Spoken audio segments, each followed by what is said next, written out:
Habakkuk 3.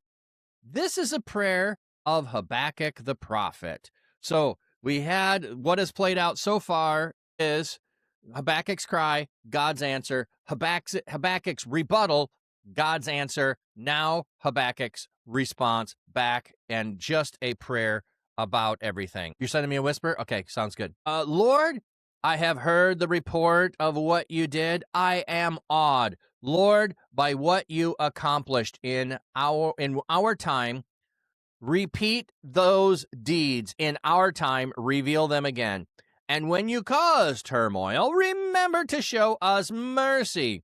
God comes from Teman, the Holy One from Mount Paran, Selah. His splendor has covered the skies. The earth is full of his glory. His brightness will be as lightning, a two-pronged lightning bolt flashing from his hand.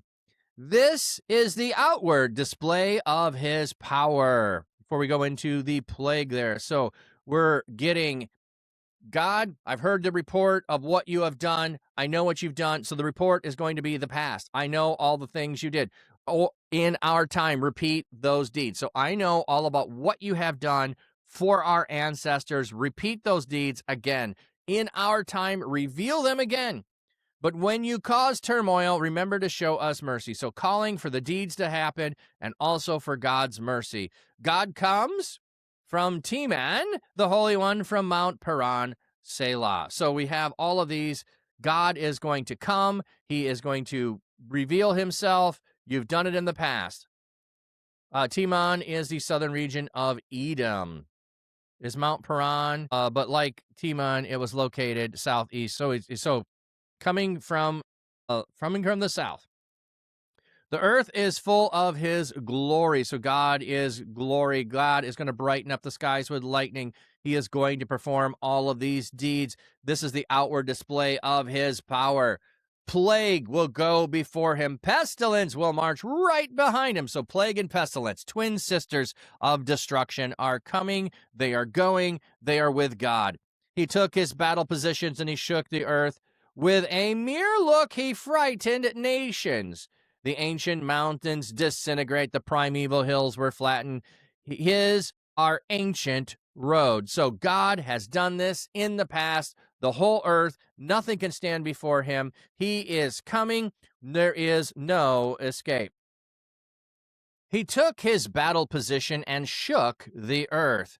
With a mere look, he frightened the nations. The ancient mountains disintegrated. The primeval hills were flattened. So God can flatten even the biggest structures, the old things that are there. They've all been, they all fall under what God can do. I saw the tents of Kushon overwhelmed by trouble. The tent curtains of the land of Midian were shaking. Was the Lord mad at the rivers? Were you angry with the rivers? Were you enraged at the sea? So he turns the question first. I saw the tent shaking. I saw the troubles here in Kushon and in Midian. So we're going to other lands, other regions. Was the Lord mad at the rivers? Was he angry with the rivers? So he turns the question about God to God. Were you angry at the rivers? Were you enraged at the sea? Such that it would climb into your horse-drawn chariots, your victorious chariots. Your bow is ready for action. You commission your arrows. So, again, language of God coming with destruction, talking about it as the rivers and the sea, but it's the chariots that are coming. It's the arrows that are coming. It's all of that coming. You cause flash floods on the earth's surface. When the mountains see you, they shake. The torrential downpour sweeps through. The great deep shouts out. It lifts its hands high. So rather than describing God's battle, because remember Habakkuk talked about the fishing in the sea. So he's using sea, the tumult of the sea, to sweep through as the way of describing God's victorious battle against people when he brings judgment. The sun and moon stood still in their courses. The flash of the arrows drive them away. The bright light of your lightning quick spears. Okay, so let me see here. In their lofty dwelling places. Okay, they stand still in their lofty places.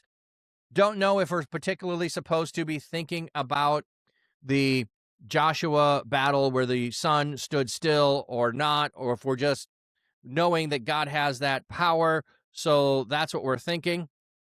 You furiously stomp on the earth. You angrily trample down nations. You march out to deliver your people, to deliver your special servant. So, God, you're going to act on our behalf. Thank you. You strike the leader of the wicked nation, you laying him open from the lower body to the neck.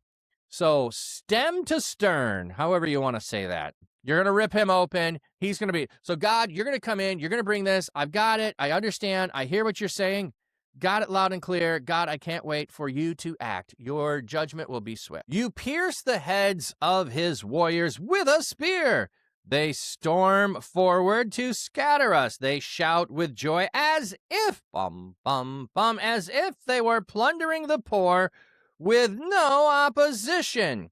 But you trample on the sea with your horses, on the surging, raging waters. So even on surging, raging waters that cannot be controlled, God can just trample that down. Like the power of God, nothing can stand against the power of God. They storm forward to scatter us. They shout for joy. It's like they're plundering the poor.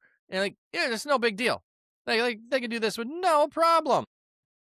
I listened and my stomach churned. The sound made my lips quiver. My frame went limp as if, bum, bum, bum, as if my bones were decaying. And I shook as I tried to walk. I longed for the day of distress to come up on the people who attack us. So I'm longing for this. My body has gone limp. I've had all of this stuff happen. I have witnessed all these things, the things I was crying out about. But I long for the day of distress to come upon my people, come upon the people who attacked us. God, I cannot wait for deliverance.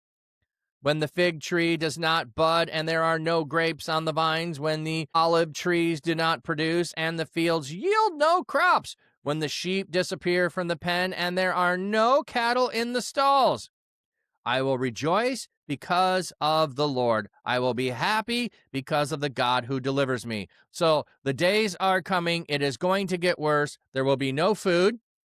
There will be no crops.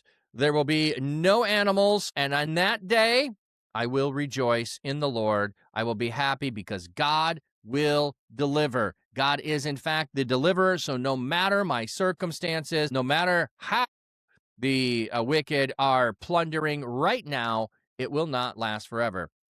The sovereign Lord is my source of strength. He gives me the agility of a deer. He enables me to negotiate the rugged terrain. So no matter what I'm facing in life, a deer can get through rugged terrain. My walk, my way of life, whatever the steps are before me, God has prepared my way and me to be able to go the way he's leading. This prayer is for the song leader. It is to be accompanied by the stringed instrument.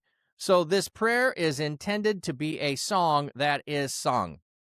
I've never heard this song sung in a church, but there's lots of scripture that is like this as a song, and I have not heard it sung. So we have in Habakkuk a cry because of violence and because of exploitation, because of oppression. It goes up to God. God answers. Habakkuk doesn't like the answer. It's like, like the Babylonians are coming. Like they're worthless, awful people. How can you do that? And God's like, well, I'm going to punish them afterwards. I'm going to use them as my instrument to punish my people, and then I'm going to punish them. So here, because there's hope that judgment will come and that restoration will come, Habakkuk cries out, praises God, and rejoices.